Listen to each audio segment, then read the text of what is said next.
നമസ്കാരം. 2024 എല്ലാവർക്കും സ്വാഗതം. ഡസൻ റയസ് ഡാലിയുടെ അടുത്ത് നിന്ന് പീസ് മെഡിക്കൽ സെന്ററിൽ മടങ്ങിയെത്തുമ്പോൾ അവിടെ ടിന ഹമ്മറും എഡ്വിൻ ഫ്ലെച്ചറും ആ ടീമും കാത്തു നിൽക്കുകയാണ്. ടിന ഹമ്മറുടെ ബോഡിയിൽ ഡസൻ റയസ് ഇട്ടിരിക്കുന്ന ആ ലോക്കുകൾ മാറ്റിക്കാൻ വേണ്ടിയാണ് അവരവിടെ എത്തിയിരിക്കുന്നത്. ഏതാനും മിനിറ്റുകൾ കൊണ്ട് ഡസൻ റിയാസ് ആ ലോക്കുകൾ റിമൂവ് ചെയ്തു. ഡസൻ റിയാസിന്റെ പീസ് മെഡിക്കൽ സെന്ററിൽ നിന്ന് ഹമ്മറുടെ വസതിയിൽ മടങ്ങിയെത്തിയ ടിന ഹമ്മർ ശരിക്കും ദേഷ്യത്തോടു കൂടി അവളുടെ അച്ഛനോട് ചോദിച്ചു, അച്ഛ, ഇനിയിപ്പോ നമ്മൾ എന്ത് ചെയ്യണം? ടിന ചോദിക്കുന്ന ചോദ്യം അതുപോലെ തന്നെ ഹമ്മറുടെ മനസ്സിലുമുണ്ട്. ഇനി എന്താണ് ചെയ്യേണ്ടത്? ഡസൻ റയസിനെ അവർക്ക് ഭയന്നേ പറ്റൂ. ഡസൻ റയസിന് നടാഷ ഹാർമന്റെ സഹായമുള്ളത് കൊണ്ട് അവനൊരു സപ്പോർട്ട് മെക്കാനിസവും ഉണ്ട്. നടാഷയോട് ഡസനുള്ള സപ്പോർട്ട് പിൻവലിക്കാൻ എഡ്വിൻ നേരിട്ട് ആവശ്യപ്പെട്ടതാണ്. പക്ഷേ അതിന് ഫലമുണ്ടായില്ല. നടാഷ എഡ്വിന്റെ അഭിപ്രായത്തെ പരിഗണിച്ചതേയില്ല. പോയി പണി നോക്ക് എന്നാണ് നടാഷ കൃത്യമായി എഡ്വിനോട് പറഞ്ഞത്. എഡ്വിനും ടിനയും തമ്മിൽ സംസാരിക്കുന്നത് കേട്ടു നിൽക്കുകയാണ് ലോസൺ ഫ്ലെച്ചർ. ലോസൺ ടിനയോട് പറഞ്ഞു, ടിന, നമ്മൾ വെയിറ്റ് ചെയ്യണം. ജോഷുവ ഇപ്പോ ഏകാന്ത പരിശീലനത്തിലാണ്. ജോഷുവ ആ പരിശീലന പരിപാടി കഴിഞ്ഞ് പുറത്തിറങ്ങിയാൽ ഇങ്ങോട്ട് വരും. നിനക്കറിയാമല്ലോ, ജോഷുവയ്ക്ക് മുന്നിൽ ഡസൻ ഒന്നുമല്ല. ലോസൺ ഫ്ലെച്ചർ പറഞ്ഞ വാചകം ടിനയെ ശരിക്കും സന്തോഷിപ്പിച്ചിരിക്കുകയാണ്. അവളുടെ ജ്യേഷ്ഠൻ ജോഷുവ സ്വിൻഡനിൽ മാത്രമല്ല സൗത്ത് ഡ്രാഗൺ മാർഷൽ മുഴുവൻ അറിയപ്പെടുന്ന വ്യക്തിയാണ്. ജോഷുവ ടാലന്റിന്റെ കേസിൽ ടൈലർ ഗ്രാൻഡിന്റെ തൊട്ട് താഴെ നിൽക്കും. ടൈലർ ഗ്രാൻഡ് അതൊരു ജീനിയസ് ആണ്. ടൈലർ ഗ്രാൻഡിനെ അല്ലാതെ ജോഷുവ തോൽപ്പിക്കുവാൻ ഈ രാജ്യത്തിന്റെ തെക്കൻ ഭാഗത്ത് വേറൊരാൾ ഇല്ല എന്ന് ടിനയ്ക്ക് നന്നായിട്ട് അറിയാം. അവളുടെ ജ്യേഷ്ഠൻ രംഗത്ത് വന്നാൽ മാത്രം മതി, ഡസൻ അവിടെ അവസാനിക്കും. ശരിക്കും ദേഷ്യത്തിൽ ടിന എഡ്വിനോട് പറഞ്ഞു, അച്ഛ, അവനെ കഷ്ണം കഷ്ണമായി മുറിക്കണം. എനിക്ക് എന്റെ കൈ കൊണ്ട് അവനെ കുത്തിക്കൊല്ലണം. എനിക്ക് വലിച്ചു കീറണം അവനെ. ഡസൻ റയസിനോട് അവൾക്കുള്ള ദേഷ്യം ശരിക്കും ഒരു ഭ്രാന്തായി മാറിയിരിക്കുകയാണ്. അത് കണ്ടതും ലോസൺ ഫ്ലെച്ചർ ടിനയോട് പറഞ്ഞു, ടിന, ഞാൻ പറഞ്ഞല്ലോ, ജോഷു വരുന്നവരെ നമുക്ക് വെയിറ്റ് ചെയ്യണം. അതിനിടയിൽ നമുക്ക് നടാഷയ്ക്ക് ഒരു പണി കൊടുക്കണം. നടാഷയ്ക്ക് കൊടുക്കാൻ പോകുന്ന പണിയെക്കുറിച്ച് എഡ്വിനും ലോസറും കൂടി അങ്ങനെ ചർച്ച ചെയ്യുമ്പോൾ എഡ്വിൻ ലോസറോട് ചോദിച്ചു, നമ്മുടെ ഹെക്ടർ ന്യൂമാക്സ് വാങ്ങാൻ അവരുടെ കുടുംബത്തിൽ നിന്നും ആളുകളെ ഇറക്കണം. ഹാർമൻ കുടുംബത്തിലെ പണവും ഹെക്ടർ ന്യൂമാക്സിന് വേണ്ടി മുടക്കപ്പെടണം. അതാണ് എഡ്വിന്റെ ലൈൻ. അത് കേട്ടതും ലോസൺ എഡ്വിനോട് പറഞ്ഞു, ഞാൻ അതിനൊരു വഴി കണ്ടിട്ടുണ്ട്. ഹമ്മറുടെ ആ ബംഗ്ലാവിൽ സംഭാഷണം ആ ശൈലിയിൽ നടക്കുമ്പോൾ ഡാലിയ നിക്കോൾസനെ ജെയിംസും ഫ്ലോറൻസും കൂടി ആ ഹോസ്പിറ്റലിലെ മുറ്റത്ത് നിന്ന് അവളുടെ മുറിയിലേക്ക് മടക്കി കൊണ്ടുവന്നു. ഡാലിയ ശരിക്കും അസ്വസ്ഥയാണ്. അവൾ ഒരിക്കലും ഡസ്റ്റിനോട് പെരുമാറണം എന്ന് കരുതിയിരുന്ന രീതിയിലല്ല അവൾ പെരുമാറിയത്. ഡസ്റ്റിനെ മുഴുവൻ ആളുകളും നോക്കി നിൽക്കെ തല്ലിയതിലുള്ള കുറ്റബോധം ഡാലി ശരിക്കും അങ്ങോട്ട് വിഴുങ്ങിയിരിക്കുകയാണ്. ആ സമയത്താണ് ഡാലിയുടെ സെക്രട്ടറി വീണ്ടും ആ ഹോസ്പിറ്റലിലേക്ക് വന്നത്. അവളൊരു പുതിയ വാർത്തയുമായിട്ടാണ് എത്തിയിരിക്കുന്നത്. അവൾ പറഞ്ഞ വാർത്ത കേട്ട് ഫ്ലോറൻസും ജെയിംസും എന്ന് വേണ്ട സകലരും വലതങ്ങ് അത്ഭുതപ്പെട്ടു പോവുകയാണ്. ഞാൻ കരുതി ആ ഡസ്റ്റിൻ ശരിക്കും ശക്തനാണെന്ന്. അവൻ ഇങ്ങനെയുള്ള ഒരാളായിരുന്നു. ഡസനെ ശരിക്കും പോറ്റി പറഞ്ഞുകൊണ്ട് നിന്ന ആ ടീം പെട്ടെന്ന് പ്ലേറ്റ് മാറ്റുകയാണ്. ഡസൻ റയസ് ടിന ഹമ്മറെ ഒരു പ്രത്യേക ശൈലിയിൽ പൂട്ടിട്ട് നിർത്തിയത് കൊണ്ട് മാത്രമാണ് ഹമ്മറുടെ ആളുകളും ടിനയൊക്കെ വന്ന് ഡാലിയോട് മാപ്പ് പറഞ്ഞത്. യഥാർത്ഥത്തിൽ ടിനയ്ക്ക് പരിക്കൊന്നും ഇല്ലായിരുന്നെങ്കിൽ അവർ വന്ന് മാപ്പ് പറയില്ലായിരുന്നു. ഒരു അണ്ടർഹാൻഡ് ആക്ടിവിറ്റിയാണ് ഇവിടെ ഡസ്റ്റിന്റെ ഭാഗത്തുനിന്ന് ഉണ്ടായത്. ആ കാര്യത്തെക്കുറിച്ച് നിക്കോൾസൺ കുടുംബത്തിന് ഒരു സംശയവുമില്ല. എന്ത് മോശം പരിപാടിയാ അവൻ കാണിച്ചത്. ആണുങ്ങൾ ആരെങ്കിലും കാണിക്കുന്ന പരിപാടിയാണ് അവൻ കാണിച്ചത്. ഒരു പെണ്ണിനെ വല്ലാതങ്ങ് കുടുക്കിയിട്ട് അതിന്റെ പേരിൽ ആധിപത്യം പിടിക്കുക, ഇത് ആരെങ്കിലും ചെയ്യുന്ന കാര്യമാണോ? എന്തൊരു നാണക്കേടാണ്. നിക്കോൾസൺ കുടുംബവുമായി അങ്ങനെ ഒരാൾക്ക് ബന്ധമുണ്ടായിരുന്നു എന്ന് നാളെ ആരെങ്കിലും അറിഞ്ഞാൽ എന്താ നാട്ടുകാർ നമ്മളെ കുറിച്ച് പറയുക? പെട്ടെന്ന് അവരൊക്കെ പ്ലേറ്റിങ് മാറ്റുകയാണ്. ഡസൻ റയാസ് മാറ്റ്ലാനെ പൊളിച്ചടിക്കിയപ്പോ സ്വാഭാവികമായിട്ടും മാറ്റ്ലാനിയോട് ഒരു എതിർപ്പ് അവർക്ക് തോന്നിയതാണ്. മാറ്റ്ലാനി ചെയ്തൊക്കെ തെറ്റായി പോയെന്നും ഡസൻ ചെയ്തൊക്കെ ശരിയാണെന്നൊക്കെ ഡാലിയോട് പറഞ്ഞുകൊണ്ടുന്ന അതേ ടീമാണ് ഡാലിയുടെ സെക്രട്ടറി വന്നിട്ട് കാര്യങ്ങൾ അവതരിപ്പിച്ചപ്പോ പ്ലേറ്റ് ആകെ മാറ്റി മറിക്കുന്നത്. ഫ്ലോറൻസ് ജെയിംസിനോട് പറഞ്ഞു, പാവമല്ലേ മാറ്റ്? അതേ അമ്മ, പാവം. അവന് ഡാലിയോട് ഇഷ്ടമുള്ളത് കൊണ്ടാണ് അവൻ യഥാർത്ഥത്തിൽ ഡാലിക്ക് മുമ്പിൽ നുണ പറഞ്ഞത്. ഡാലിയോട് പറഞ്ഞ നുണ പോലും ഡാലിയോട് ഇഷ്ടമുള്ളത് കൊണ്ട് മാത്രം മാറ്റ്ലാനി പറഞ്ഞതാണെന്ന ശൈലിയിലേക്ക് പതുക്കെ ജെയിംസും അതിനെ വളച്ചൊടിക്കുകയാണ്. ഡാലിയ നിക്കോൾസനെ അവിടെ നടക്കുന്ന ആ സംഭാഷണം ശരിക്കും അസ്വസ്ഥമാക്കിയപ്പോ അവൾ അവരോട് മുറിന്ന് പുറത്തേക്ക് ഇറങ്ങാൻ ആവശ്യപ്പെട്ടു. ഡാലിയ, എനിക്ക് സ്വസ്ഥത വേണം, നിങ്ങളൊന്ന് പുറത്തിറങ്ങണം. ഡാലിയ ശബ്ദമുയർത്തി അങ്ങനെ പറഞ്ഞതും ആ ടീം പുറത്തിറങ്ങിയിട്ടും അവരുടെ ചർച്ച മാറ്റ് ലാനിയെ ഉയരത്തിൽ വെക്കുന്ന ശൈലിയിലാണ്. ഈ സമയത്ത് പീസ് മെഡിക്കൽ സെന്ററിൽ ഡസ്റ്റിൻ ഒരു മേശയുടെ അടുത്തിരിക്കുകയാണ്. അവന്റെ മുന്നിൽ ഒരു വൈൻ കുപ്പിയുണ്ട്. ആ വൈൻ പൊട്ടിച്ച് ഗ്ലാസ്സിലേക്ക് ഒഴിച്ച് അതിങ്ങനെ കുടിച്ചുകൊണ്ടിരിക്കുകയാണ് ഡസ്റ്റിൻ ശരിക്കും അസ്വസ്ഥനാണ്. 3 കൊല്ലം അവന്റെ ഭാര്യയായി അവനോടൊപ്പം ഉണ്ടായിരുന്ന വ്യക്തിയാണ് ഡാലിയ നിക്കോൾസൺ. ഡാലിയ അവന്റെ ജീവന്റെ തന്നെ ഒരു പാർട്ടായിരുന്നു. അവളാണ് സകലരും കാണെ അവന്റെ മുഖത്തേക്ക് ആഞ്ഞടിച്ചത്. മറ്റാരെങ്കിലും ആയിരുന്നു ഡസ്റ്റിന്റെ മുഖത്ത് അങ്ങനെ അടിച്ചതെങ്കിൽ അവരെ ഡസ്റ്റിൻ ആ നിമിഷം കൊന്നനെ. ഡാലിയ ആയതുകൊണ്ട് മാത്രം അവനൊന്നും ചെയ്യാത്തതാണ്. ഡാലിയ തന്നെ അടിച്ചതിലൊന്നുമല്ല ഡസ്റ്റിന്റെ വിഷമം. ഡാലിയ ഇപ്പോഴും ഡസ്റ്റിനെ വിശ്വസിക്കുന്നില്ല എന്നുള്ളതാണ് ഡസ്റ്റിനെ വിഷമിപ്പിക്കുന്ന കാര്യം. അതിനെക്കുറിച്ച് ആലോചിച്ചപ്പോ ഡസ്റ്റിന്റെ വിഷമം ഇങ്ങനെ കൂടി വരികയാണ്. ഡസ്റ്റിന് വിഷമം കൂടുന്നതനുസരിച്ച് ഡസ്റ്റിന്റെ മുമ്പിലുള്ള ഗ്ലാസ് നിറഞ്ഞുകൊണ്ടിരിക്കുകയാണ്. ഓരോ ഗ്ലാസ് നിറയുമ്പോഴും ഡസ്റ്റിൻ അതെടുത്ത് കുടിക്കും. ഡസ്റ്റിൻ ഏതാണ്ട് 2 കുപ്പിയോളം വൈൻ ഏതാണ്ട് പൂർത്തീകരിച്ചപ്പോ പെട്ടെന്ന് ആ പീസ് മെഡിക്കൽ സെന്ററിലേക്ക് 2 യുവതികൾ ഓടിക്കയറി വന്നു. സമയം വൈകുന്നേരം ഏകദേശം 6 മണിയാകാറായി. ആ സമയത്താണ് 2 യുവതികൾ അങ്ങോട്ടേക്ക് ഓടിക്കയറിയത്. അതിൽ ഒരാൾക്ക് ഗുരുതരമായി പരിക്കേറ്റിട്ടുണ്ട്. ആ പരിക്കേറ്റ യുവതിയെ ഏതാണ്ട് താങ്ങി എടുത്തുകൊണ്ടാണ് മറ്റേ സ്ത്രീ അകത്തേക്ക് വന്നത്. അകത്തേക്ക് വന്നുടൻ വെള്ള ഗൗൺ അണിഞ്ഞ ലേഡി ഡസ്റ്റിനോട് പറഞ്ഞു, ഡോക്ടർ പ്ലീസ് ഇവിടെ ഒന്ന് നോക്കണം. അങ്ങനെ പറഞ്ഞുകൊണ്ട് ആ ലേഡി ആ പരിക്കേറ്റ യുവതിയെ ഡസ്റ്റിന് അടുത്തേക്ക് കൊണ്ടുവരികയാണ്. പരിക്കേറ്റ യുവതിക്ക് നല്ല ബോധമുണ്ട്. പരിക്ക് ഗുരുതരമാണെങ്കിലും അവൾ ഡസ്റ്റിന് അടുത്തെത്തിയതും ഡസ്റ്റിന് മുന്നിലിരിക്കുന്ന മദ്യക്കുപ്പിയും മദ്യത്തിന്റെ മണവും തിരിച്ചറിഞ്ഞു. അത് തിരിച്ചറിഞ്ഞ നിമിഷം തന്നെ അവളെ താങ്ങിക്കൊണ്ടുവന്ന യുവതിയോടായി പറഞ്ഞു, ഷീല വേണ്ട വേണ്ട, ഇത് ശരിയാകില്ല, ഇയാൾ മുഴുവൻ കുടിയനാണ്. ക്ലോഡിയ അങ്ങനെ പറയാതെ, നിന്റെ ശരീരത്തിന് രക്തം പോവുകയാണ്, എത്രയും പെട്ടെന്ന് അതിനെന്തെങ്കിലും ചെയ്തേ പറ്റൂ. ക്ലോഡിയ എന്ന് വിളിക്കപ്പെട്ട ആ യുവതിയുടെ ശരീരത്തിൽ നിന്ന് രക്തം വാർന്നു പോവുകയാണ്. ഗുരുതരമായി അവൾ ആക്രമിക്കപ്പെട്ടിരിക്കുകയാണ്. ഡസ്റ്റിൻ ആ 2 യുവതികളും സംസാരിക്കുന്നത് ശ്രദ്ധിച്ചുകൊണ്ട് ആ വൈൻ കുടിച്ചുകൊണ്ടിരിക്കുകയാണ്. ആ പരിക്കേറ്റ യുവതി ക്ലോഡിയ പെട്ടെന്ന് ഷീലയോട് പറഞ്ഞു, ഏയ് ഷീല, അത് ശരിയല്ല, നമുക്ക് വേറെ എങ്ങോട്ടെങ്കിലും പോകാം, എനിക്ക് വേറെ കുഴപ്പമൊന്നുമില്ല. ക്ലോഡിയ, ഞാൻ പറഞ്ഞു നിനക്ക് കുഴപ്പമുണ്ട്, നിന്റെ ശരീരത്തിന് രക്തം പോവുകയാണ്, അത് എത്രയും പെട്ടെന്ന് നിർത്തണം. ഷീല, ഇയാളൊരു കുടിയനാണ്, ഇയാൾക്കൊന്നും അറിയത്തില്ല, വെറുതെ ബോർഡ് വെച്ചിരിക്കുന്നതാണ്. പീസ് മെഡിക്കൽ സെന്റർ എന്നുള്ള ബോർഡ് കണ്ടതുകൊണ്ടാണ് ആ യുവതികൾ അങ്ങോട്ടേക്ക് ഓടിക്കേറിയത്. അവരുടെ സംഭാഷണം കേട്ടിട്ടും നിശബ്ദനായിരിക്കുന്ന ഡസ്റ്റിനോടായി ഷീല പറഞ്ഞു, സർ ദയവായി എന്റെ കൂട്ടുകാരി രക്ഷിക്കണം. അതിന് നിന്റെ കൂട്ടുകാരി സമ്മതിക്കുന്നില്ലല്ലോ. സർ, അവൾ പറയുന്നത് നോക്കണ്ട, സർ ദയവായി അവളൊന്ന് നോക്കണം. ഷീല വളരെ താഴ്മയോടുകൂടി അങ്ങനെ പറഞ്ഞപ്പോ ഡസ്റ്റിൻ എണീറ്റു. ഡസ്റ്റിൻ ഷീലയുടെ കൂട്ടുകാരി ക്ലോഡിയെ ആ ഹോസ്പിറ്റലിലെ ബെഡിലേക്ക് കിടത്തി. അവളുടെ കൈക്കും ഷോൾഡറിലും കാലിലും ഒക്കെ പരിക്കേറ്റിട്ടുണ്ട്. വാളുകൊണ്ടുള്ള വെട്ട് അവളുടെ ശരീരത്തിൽ ഏറ്റിരിക്കുന്നത് വ്യക്തമാണ്. ഏകദേശം ഒരു അരമണിക്കൂർ കഴിഞ്ഞപ്പോ ഡസ്റ്റിൻ ആ മുറിവുകളൊക്കെ തുന്നിക്കെട്ടി, അതിലൊക്കെ മരുന്ന് വെച്ചു.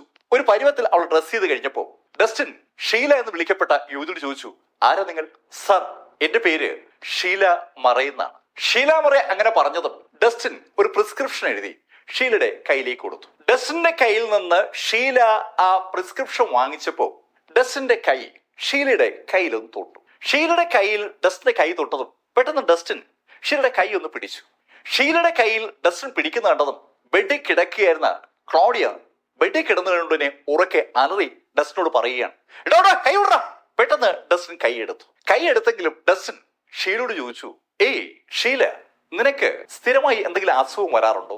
ഷീല അതിന് മറുപടി പറയാനായിട്ട് വാ തുറന്നതും പീസ് മെഡിക്കൽ സെന്ററിലെ വാതിൽ ആരോ ബലമായി ചവിട്ടുന്ന ശബ്ദം കേട്ടു. അമ്പരപ്പോടെ ക്ലോഡിയും ഷീലയും ആ വാതിൽക്കിലേക്ക് നോക്കിയപ്പോ അതിശക്തമായി 2 ആളുകൾ വാതിലിൽ ചവിട്ടിയതിന്റെ ഫലമായി വാതിൽ പൊളിഞ്ഞ് അകത്തേക്ക് വീണു. ഡസ്റ്റിൻ റിയാസിന്റെ ആ പീസ് മെഡിക്കൽ സെന്ററിലെ വാതിൽ ചവിട്ടി പൊളിച്ച് താഴെ ഇട്ടുകൊണ്ട് 2 പേർ ആ വാതിലിലൂടെ അകത്തേക്ക് വന്നു. അവിടെ പുറകെ അനവധി ആളുകളുണ്ട്. അകത്തേക്ക് വരുന്ന ആളുകളുടെ നേതാവ് എന്ന് വിളിക്കുന്ന ആള് ചിരിച്ചുകൊണ്ട് ഷീലയും ക്ലോഡിയയും നോക്കി. ഞാൻ വിചാരിച്ച പോലെ നിങ്ങൾ ഇങ്ങനെ അകത്ത് കയറി, കൊള്ളാം, ഇനി നമുക്ക് പോയാലോ? ആ ആള് അങ്ങനെ പറഞ്ഞതും ക്ലോഡിയ ചാടി എണീറ്റു. അവൾക്ക് യഥാർത്ഥത്തിൽ ഫൈറ്റ് ചെയ്യാനുള്ള കപ്പാസിറ്റി ഒന്നും ഇപ്പൊ ഇല്ല. എന്നിട്ടും അവൾ ചാടി എണീക്കുകയാണ്. ചാടി എണീറ്റ് അവൾ അവരുടെ നേരെ നടന്നു വരുന്ന ആ ടീമിന്റെ ലീഡർ മുന്നിലേക്ക് കയറി നിന്നു. ഏയ്, അനങ്ങിയാൽ ഞാൻ കൊല്ലും. അങ്ങനെ പറഞ്ഞുകൊണ്ട് അവൾ അവളുടെ ഇടുപ്പിൽ നിന്ന് ഒരു കത്തിയും വലിച്ചൂരിക്കൊണ്ടാണ് നിൽക്കുന്നത്. ക്ലോഡിയ, നിനക്ക് ശരിക്കും പരിക്കേറ്റിരിക്കുകയാണ്. ഈ അവസ്ഥയിൽ നീ എന്നോട് എതിരിടാൻ നിന്നാൽ നീ ശരിക്കും ബുദ്ധിമുട്ടുമല്ലോ. അങ്ങനെ പറഞ്ഞുകൊണ്ട് ആ മനുഷ്യൻ ഒന്ന് കറങ്ങി കാലുയർത്തി ഒരു ഒറ്റ ചവിട്ട്.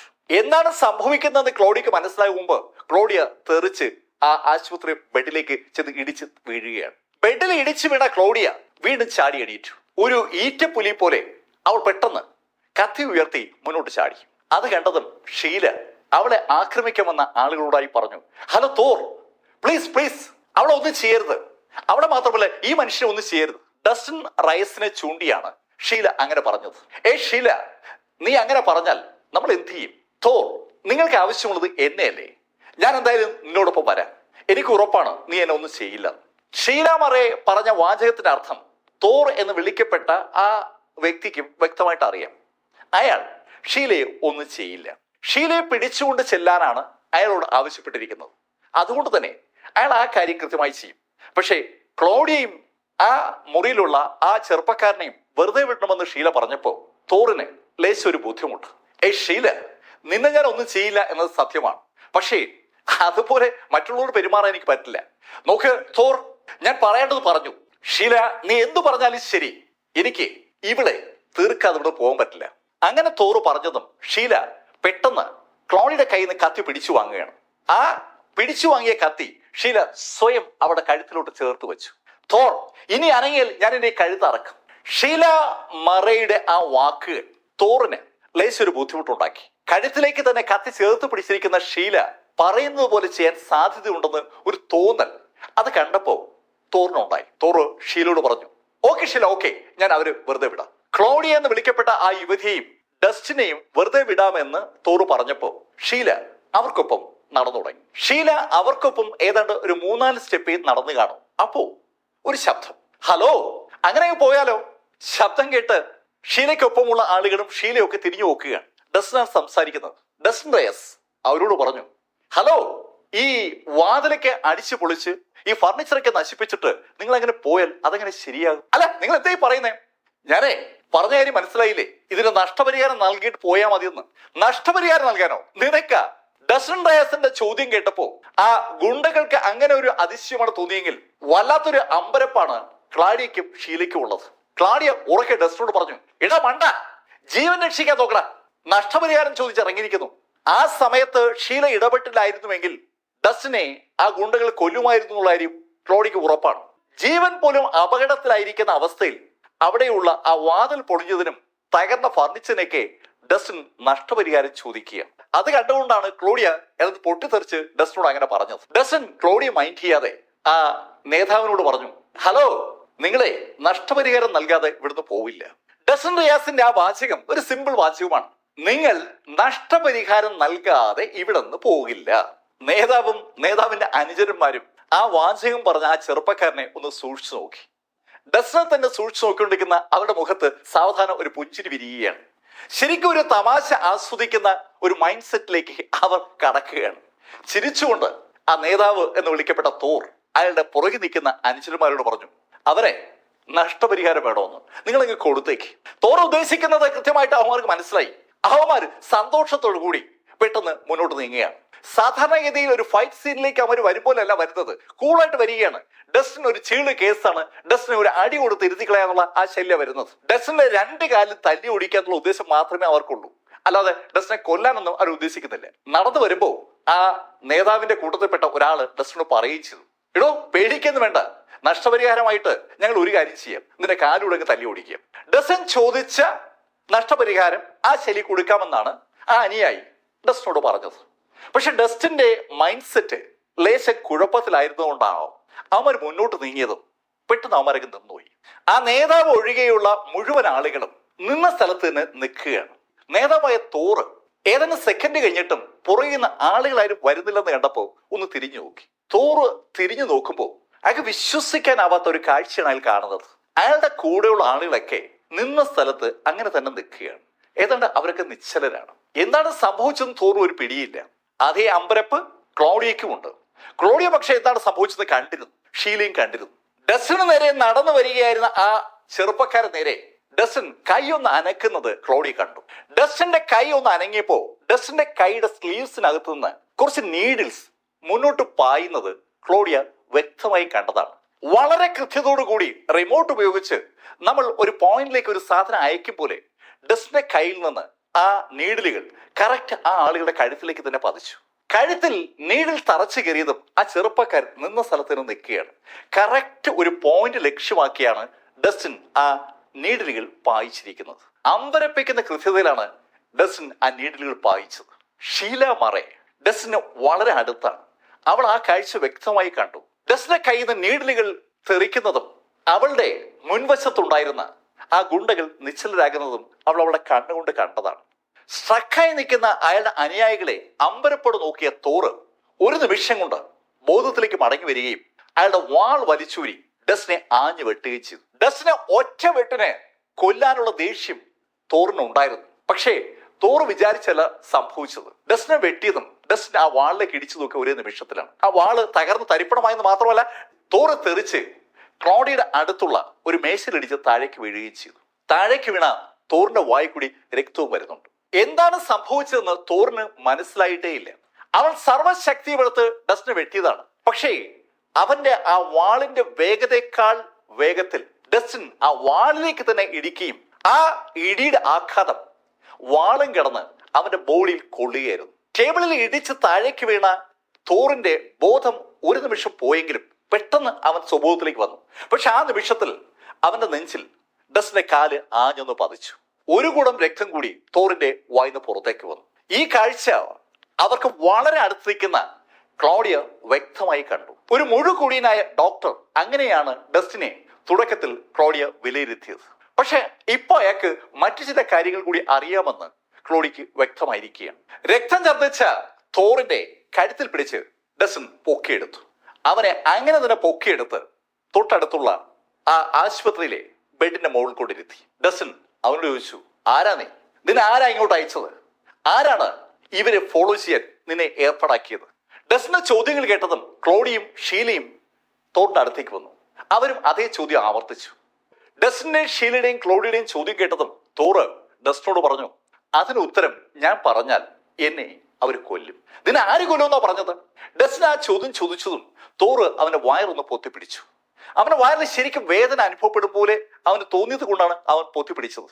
അവന്റെ വയറിൽ അവൻ അതിശക്തമായി വേദന അനുഭവപ്പെടുന്നുണ്ടെന്ന് അവന്റെ ആ പൊത്തിപ്പിടി സൂചിപ്പിക്കുകയാണ്. വേദന കൊണ്ട് പുളയുന്ന തോറ് രണ്ട് കൈകൾ കൊണ്ടും അവന്റെ വയറ് പൊത്തിപ്പിടിച്ചിരിക്കുമ്പോൾ ശരിക്കും രസകരമായ ഒരു കാഴ്ച ഷീലയും ക്ലോഡിയൊക്കെ കാണുകയാണ്. ആ പൊത്തിപ്പിടിച്ചിരിക്കുന്ന തോറിന്റെ കൈകളിലേക്ക് ഒരു ചിലന്തി ഇറങ്ങി വന്നു. ആ ചിലന്തി അവന്റെ വയറിനകത്തു നിന്നാണ് ഇറങ്ങി വന്നത്. അത് പുറത്തുനിന്ന് എവിടെയെങ്കിലും അവന്റെ കയ്യിലേക്ക് വന്നോളെന്ന് അവർക്ക് കാണാൻ പറ്റിയിട്ടില്ല. അവന്റെ കയ്യിൽ ഇപ്പോ ചിലന്തിയുണ്ട്, കറുത്ത നിറത്തുള്ള ഒരു ചിലന്തി. അവന്റെ കയ്യിലേക്ക് ആദ്യം ഒരു ചിലന്തിയാണ് വന്നതെങ്കിൽ പെട്ടെന്ന് ചിലന്തികളുടെ എണ്ണം കൂടുകയാണ്. അവൻ പൊത്തിപ്പിടിച്ചിരിക്കുന്ന വയറിന്റെ ഭാഗത്തുനിന്ന് ഉറുമ്പ് ഇരച്ചു വരും പോലെ ഇഷ്ടംപോലെ ചിലന്തി പുറത്തേക്ക് വരികയാണ്. നൂറുകണക്കിന് ചിലന്തികളാണ് നിമിഷം നേരം കൊണ്ട് പുറത്തേക്ക് വന്നത്. ക്ലോഡിയും ഷീലയും ഡസ്റ്റിനും നോക്കി നിൽക്കെ ഈ സമയം കൊണ്ട് തോറിന്റെ ശരീരം പതുക്കെ പതുക്കെ വിണ്ട് കീറി തുടങ്ങുകയാണ്. തോറിന്റെ ശരീരത്തിലെ രക്തനിറമാണ് ആദ്യം പോയത്. തുടർന്ന് ഒരു കറുപ്പ് നിറം ഉണ്ടായി. ആ കറുപ്പ് നിറം വ്യാപിച്ചോടുകൂടി അവന്റെ ശരീരം വിണ്ട് കീറാൻ തുടങ്ങി. ഷീലയും ക്ലോഡിയും ഡസ്റ്റിനും നോക്കി നിൽക്കെ ആ ശരീരം സാവധാനം കഷ്ടം കഷ്ടമായി മാറി. ശരിക്കും അവിശ്വസനീയമായ ഒരു കാഴ്ചയാണ് അവർ കണ്ടത്. തോറിന്റെ വയറിന്റെ ഭാഗം പൊട്ടിപ്പിളർന്നിരിക്കുകയാണ്. ആ പൊട്ടിപ്പിളർന്ന ഭാഗത്തു കൂടിയാണ് ചിലന്തികൾ പുറത്തേക്ക് വരുന്നത്. അവന്റെ വയറിനകത്ത് ആയിരക്കണക്കിന് ചിലന്തികൾ ഉണ്ടായിരുന്നു എന്ന് സൂചിപ്പിക്കുന്ന ശൈലിയിലുള്ള ഒരു കാഴ്ചയാണ് അവർ കണ്ടത്.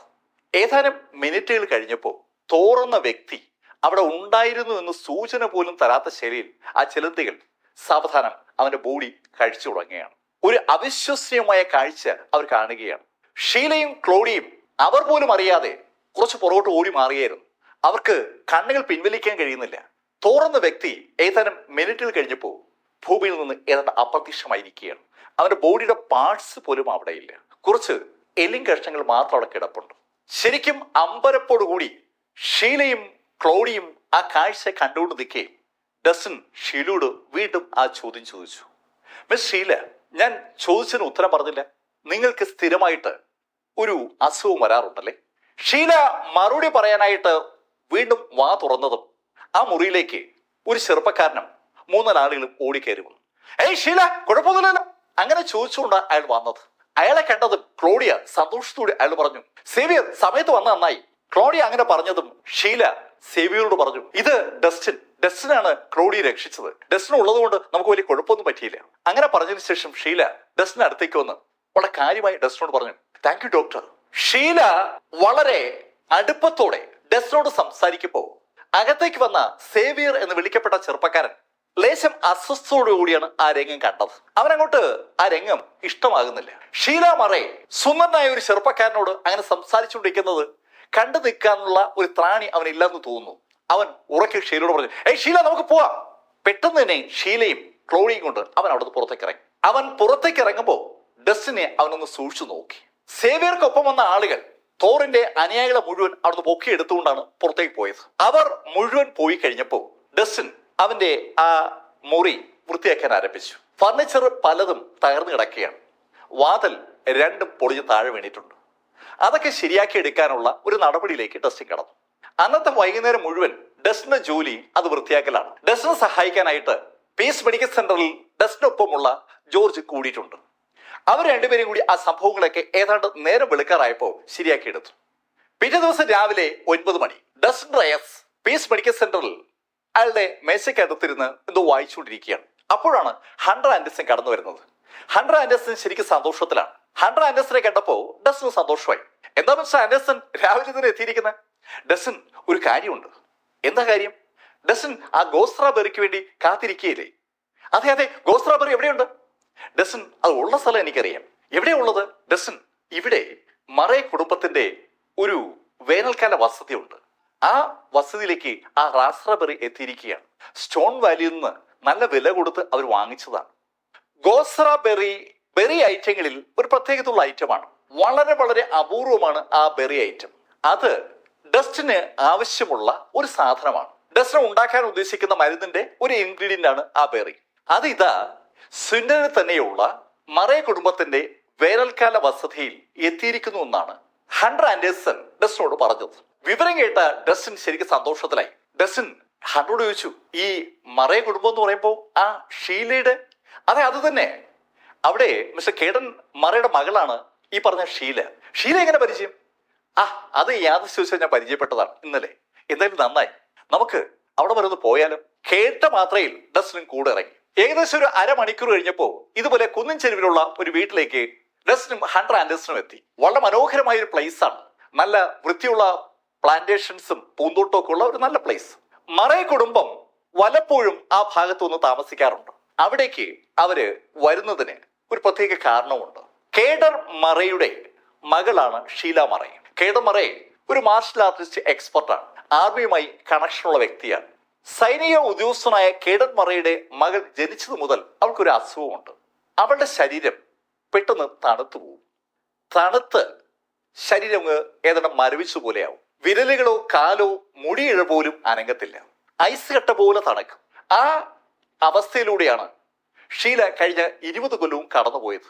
കഴിഞ്ഞ 20 കൊല്ലവും മരണത്തിന് കൊടുക്കാതെ ഷീലയെ രക്ഷിച്ചെടുക്കാൻ കേഡന്റെ ഭാര്യ ലില്ലിയും ശരിക്കും പാടുപെട്ടിട്ടുണ്ട്. കേഡനാണ് ഇപ്പൊ മറേ കുടുംബത്തിന്റെ ഫാമിലി ഹെഡ് എന്ന് പറയുന്നത്. കേഡന്റെ അച്ഛൻ ക്രിസ്റ്റഫർ മറേ സൈന്യത്തിന്റെ ജനറൽ ആയിരുന്നു. അദ്ദേഹം ഈ അടുത്ത കാലത്തായിട്ടാണ് കുടുംബത്തിന്റെ കാരണവസ്ഥാനം മകൻ കേഡന് ഹാൻഡ് ഓവർ ചെയ്തത്. ഇപ്പൊ കേഡനാണ് കാര്യങ്ങൾ തീരുമാനിക്കുന്നത്.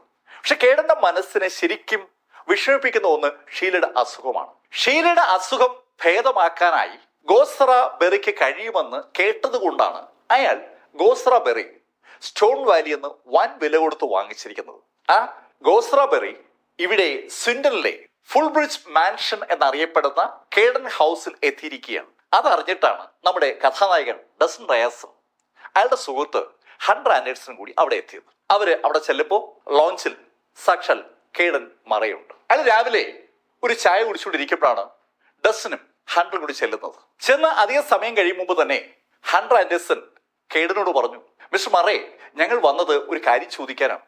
മിസ്റ്റർ ഹണ്ടർ, ചോദിച്ചോളൂ, എന്താ വേണ്ടേ? മിസ്റ്റർ മറേ, നിങ്ങളുടെ കയ്യിൽ ഗോസ്ട്രാബെറി ഉണ്ടെന്ന് ഞാൻ അറിഞ്ഞു. ഗോസ്ട്രാബെറി എന്ന വാക്ക് ഹണ്ടർ ആൻഡേഴ്സൺ പറഞ്ഞതും അതുവരെ അവരെ ശ്രദ്ധിക്കാതെ ചായ കുടിച്ചുകൊണ്ടിരുന്ന കേഡന്റെ മുഖം അവർക്ക് നേരെ തിരിഞ്ഞു. ഗോസ്ട്രാബെറി കേഡൻ കുടുംബത്തിന്റെ ആ ഫുൾ ബ്രിഡ്ജ് മാൻഷനിലേക്ക് കൊണ്ടുവരുന്ന കഥ അധികം ആളുകൾക്കും അറിയാത്തതാണ്. വളരെ രഹസ്യമായിട്ടാണ് സ്റ്റോൺ വാലിയിൽ നിന്ന് ആ കുടുംബം അത് വാങ്ങിയത്. ആ വാർത്ത ഇതാ ചോർന്നിരിക്കുന്നു. അതുകൊണ്ടാണല്ലോ സ്വാഭാവികമായിട്ടും ഗോസ്ര ബെറിയെ കുറിച്ച് ഹണ്ടേഴ്സൺ ചോദിച്ചത്. കേഡൻ കൗതുകത്തോടെ ഹണ്ടർ ആൻഡേഴ്സന്റെ മുഖത്ത് നോക്കുമ്പോൾ ഹണ്ടർ കേഡനോട് പറഞ്ഞു, മിസ്റ്റർ മറേ, ഞങ്ങള് അത് വാങ്ങാൻ വന്നതാണ്. ഹണ്ടർ ആൻഡേഴ്സൺ പറഞ്ഞ വാചകം കേട്ടപ്പോ കുടിച്ചുകൊണ്ടുന്ന ചായ കേഡൻ ടേബിളിന്റെ മുകളിലേക്ക് വെച്ചു. അയാൾ ചിരിച്ചു. മിസ്റ്റർ ആൻഡേഴ്സൺ, നിങ്ങൾ എന്താണ് ചോദിച്ചതെന്ന് നിങ്ങൾക്ക് അറിയാവോ? അതിന് മറുപടി പറഞ്ഞത് ഡസ്റ്റിനാണ്. ഞങ്ങൾ ചോദിച്ചത് ഗോസ്ര ബെറിയാണ്. അങ്ങയുടെ മകളെ ചികിത്സിക്കാൻ വേണ്ടിയാണ് അങ്ങ് ആ ഗോസ്ര ബെറി വാങ്ങിച്ചതെന്ന് ഞങ്ങൾക്കറിയാം. പക്ഷെ ഞാൻ ഒരു കാര്യം പറയാം, അങ്ങയുടെ മകളുടെ അസുഖം ഭേദമാക്കാൻ ഗോസ്ര ബെറി ഉപയോഗിച്ചാൽ പറ്റില്ല.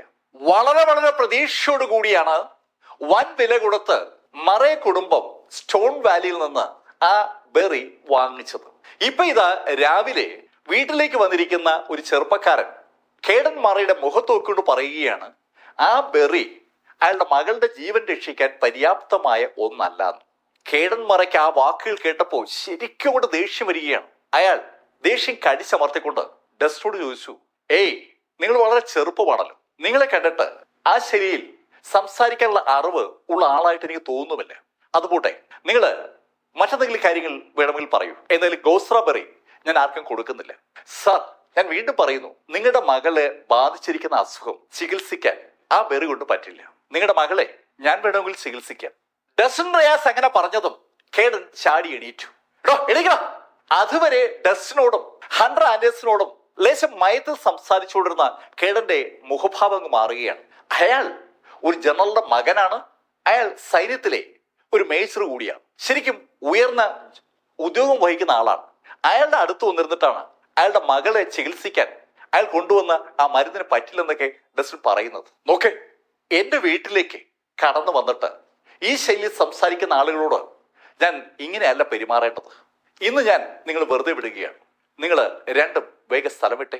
അത് കേട്ടതും ഹണ്ടർ ആൻഡേഴ്സൺ കേഡനോട് പറഞ്ഞു, മിസ്റ്റർ മറേ, നിങ്ങൾ ആകെ തെറ്റിദ്ധരിച്ചിരിക്കുകയാണ്. നിങ്ങൾ മിസ്റ്റർ ഡസ്റ്റിനെ വില കുറിച്ച് കാണുകയാണ്.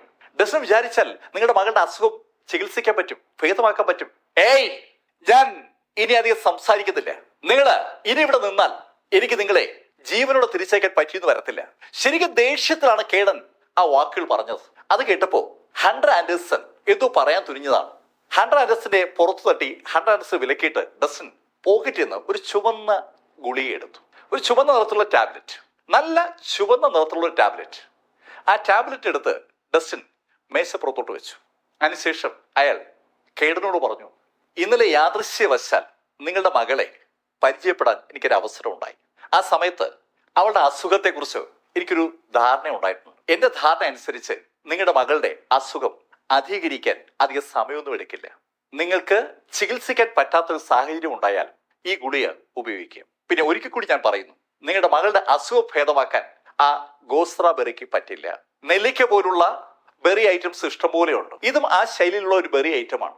ആ ബെറി കൊണ്ട് ഉണ്ടാക്കുന്ന മരുന്നിന് ഷീലയുടെ അസുഖത്തെ ഭേദമാക്കാൻ കഴിയില്ല എന്ന് പറഞ്ഞുകൊണ്ട് ഡസ്റ്റിൻ പുറത്തേക്ക് ഇറങ്ങുമ്പോൾ ആ മുറിയിലേക്ക് ഷീലയുടെ അമ്മ കടന്നു വന്നു. തലേദിവസം ഷീലയും ക്ലോഡിയും ആക്രമിക്കപ്പെട്ടതും ആ ആക്രമണത്തിൽ നിന്ന് അവരെ രക്ഷിച്ചത് ഡോക്ടർ ഡസ്റ്റിൻ ആണെന്നൊക്കെ ഷീല അവളുടെ അമ്മയോട് പറഞ്ഞിട്ടുണ്ട്. അവളുടെ അച്ഛൻ കേഡനും അക്കാര്യം അറിയാം. പക്ഷെ ഇപ്പൊ ഇതാ അതേ ഡോക്ടറെയും അയാളുടെ സുഹൃത്തിനെയും ഷീലയുടെ അച്ഛൻ പിണക്കി വീട്ടിൽ പുറത്തിറക്കി വിട്ടിരിക്കുകയാണ്.